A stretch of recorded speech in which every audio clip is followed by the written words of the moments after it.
everyone. For my persuasive speech, I decided to go with physician-assisted suicide.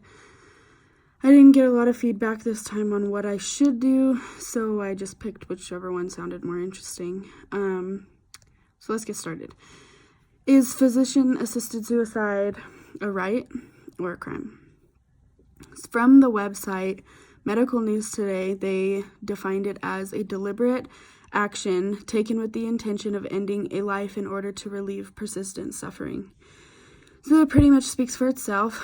People that go through with physician-assisted suicide, they are terminally ill with either cancer or multiple sclerosis, or pretty much most of them are cancer, unfortunately. Cancer just takes out a lot of people. From the next website, The Conversation, it listed what medications are used for physician-assisted suicide. And it listed barbiturates, secobarbital, and pentobarbital. And these are used for the nervous system. They basically make your nervous system slow down so much that your brain forgets to tell your lungs to breathe. And then you just stop breathing, and therefore everything else stops and you die. It's pretty slow. It takes about 40 minutes to completely die from using this method and these medications, but it is also very effective when you think of other ways people try to commit suicide. So I guess this would be the preferred way, rather than, say, taking a gun to your head. If you missed a certain spot, then you would just become a vegetable, in lack for a better word. From the website Slate, it talks about the process of it. So to start the process, the patient must do a formal oral request to the physician that practices this method. Some of them don't believe in it. They think it's wrong and against their oath. Then 15 days later, they have to make a second oral request to the same doctor. And then after that, they have to write out a formal request and sign it, and it has to be witnessed by 2 other people. And the website says the doctor can prescribe the barbiturates as soon as 2 days after the written request is received and reviewed. The patient must also be able to take the drugs by themselves. No one can help them. The doctor can't even put it in their mouth and the patient swallow. The patient has to do absolutely everything. So, right now, when I first did some research on this a few years back, there was only 2 states that had this legal. Now there is 6 states with the District of Columbia. So there's California, Hawaii, Oregon, Vermont, Washington, and of course Colorado. And I got that information off Death with Dignity website. These numbers were kind of surprising to me, so I decided to include it in my speech.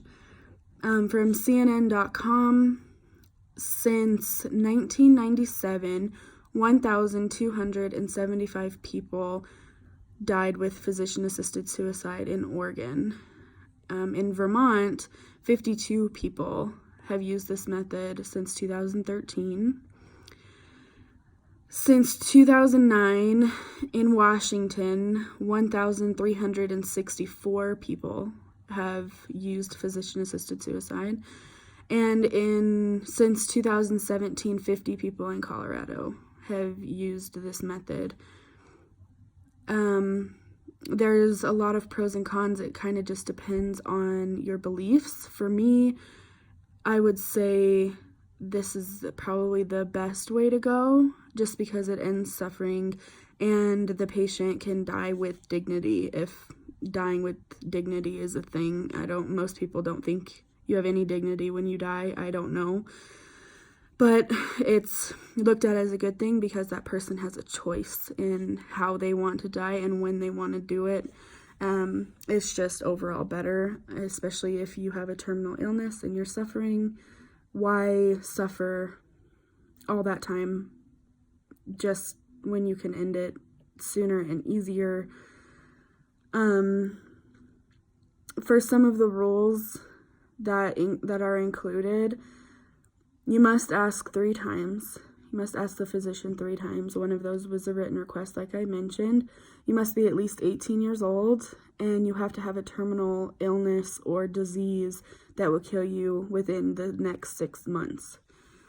And you also have to be completely clear-headed. You can't be confused at all. You have to be 100% there mentally, and I guess that's the way to do it. I agree with physician-assisted suicide because I watched my paternal grandfather suffer for 6 years with half a lung due to, he worked for the CFNI and he got, I forgot what the disease is. He basically had a lung cancer. He was filled with other cancers, but it was the lung cancer that eventually killed him. But I remember him talking about wanting to go to Oregon so that he could choose physician-assisted suicide, but it never happened.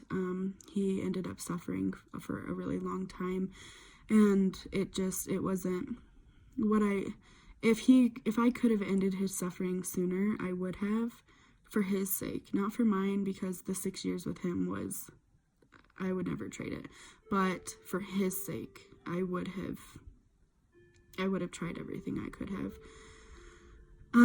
So yeah, that's my speech on physician-assisted suicide, and I don't know if you can tell, but I am definitely for it. So thank you for watching.